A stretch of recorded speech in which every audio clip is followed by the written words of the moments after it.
शापित झील।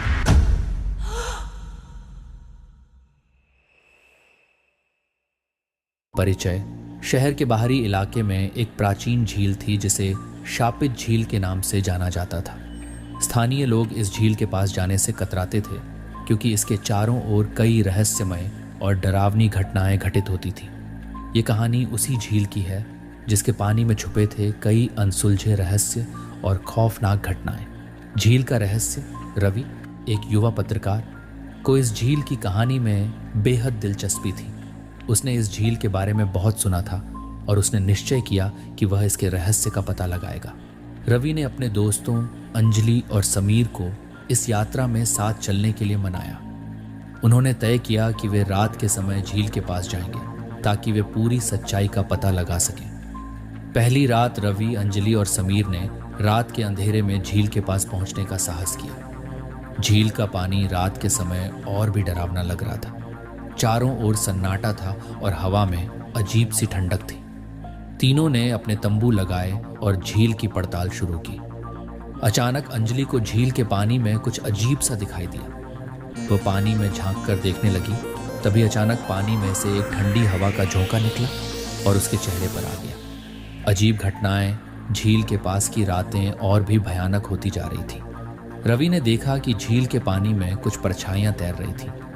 अंजलि और समीर भी डर गए थे, लेकिन उन्होंने हिम्मत नहीं हारी। उन्होंने झील के पास कुछ पुराने अवशेष पाए, जिनमें एक पुराना पुतला और कुछ तांत्रिक चिन्ह शामिल थे।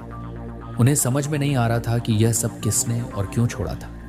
झील का अतीत। रवि ने गांव के बुजुर्गों से झील के बारे में जानकारी इकट्ठा की। उन्होंने बताया कि कई साल पहले इस झील में एक भयानक घटना घटी थी। एक तांत्रिक ने झील के पास अपने काले जादू के अनुष्ठान किए थे और उसके बाद से ही झील शापित हो गई थी। उन अनुष्ठानों के कारण कई निर्दोष लोगों की आत्माएं झील में कैद हो गई थीं और अब भी वहां भटक रही थीं। आत्माओं का प्रकोप। रवि, अंजलि और समीर ने झील के पास एक रात रुकने का निश्चय किया।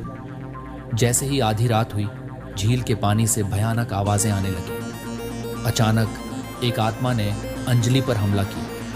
रवि और समीर ने उसे बचाने की कोशिश की, लेकिन वे भी उस आत्मा के प्रकोप का शिकार हो गए। उन तीनों ने महसूस किया कि वे झील के शापित पानी में फंस गए हैं और वहां से निकलना बहुत मुश्किल है। तांत्रिक की वापसी।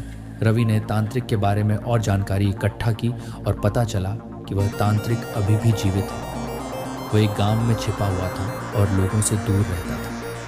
रवि और उसके दोस्तों ने उस तांत्रिक को खोजने का निश्चय किया ताकि वह उन्हें झील के शाप से मुक्त कर सके।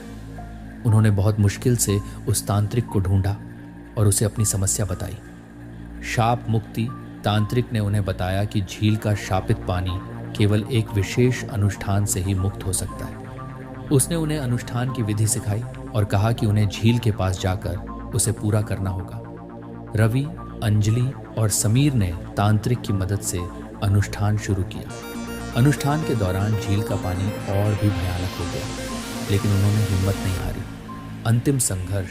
अनुष्ठान के दौरान झील से कई आत्माएं निकल आईं और उन्होंने रवि और उसके दोस्तों पर हमला करना शुरू कर दिया। तांत्रिक ने उन्हें आत्माओं से बचने का तरीका बताया और अनुष्ठान को पूरा करने के लिए प्रोत्साहित किया। अंततः अनुष्ठान पूरा हुआ और झील की भूतिया शक्तियां शांत हो गईं। आत्माओं को मुक्त कर दिया गया और वे आसमान की ओर चली गईं। नई सुबह। अगली सुबह रवि, अंजलि और समीर ने खुद को झील के पास सुरक्षित पाया। वे अब उस झील के शाप से मुक्त हो चुके थे। गांव वालों ने उनकी बहादुरी की सराहना की और तांत्रिक ने भी उन्हें धन्यवाद दिया। उन्होंने इस अनुभव को हमेशा के लिए याद रखा और ये कहानी एक सीख के रूप में जीवित रही कि अज्ञात की शक्ति से कभी भी खिलवाड़ नहीं करना चाहिए। इस प्रकार शापित झील की कहानी ने उन सभी को यह सिखाया कि एकता, साहस और दृढ़ संकल्प से किसी भी चुनौती का सामना किया जा सकता है।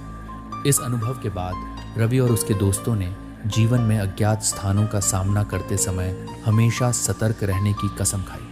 उस भयावह अनुभव ने उनके जीवन को हमेशा के लिए बदल दिया, लेकिन उन्होंने यह भी सीखा कि एकता और साहस से वे किसी भी चुनौती का सामना कर सकते हैं। शापित झील की यह खौफनाक कहानी अब भी गांव वालों के बीच में एक चेतावनी के रूप में जीवित है, जो उन्हें याद दिलाती है कि अज्ञात की शक्ति से कभी भी खिलवाड़ नहीं करना चाहिए।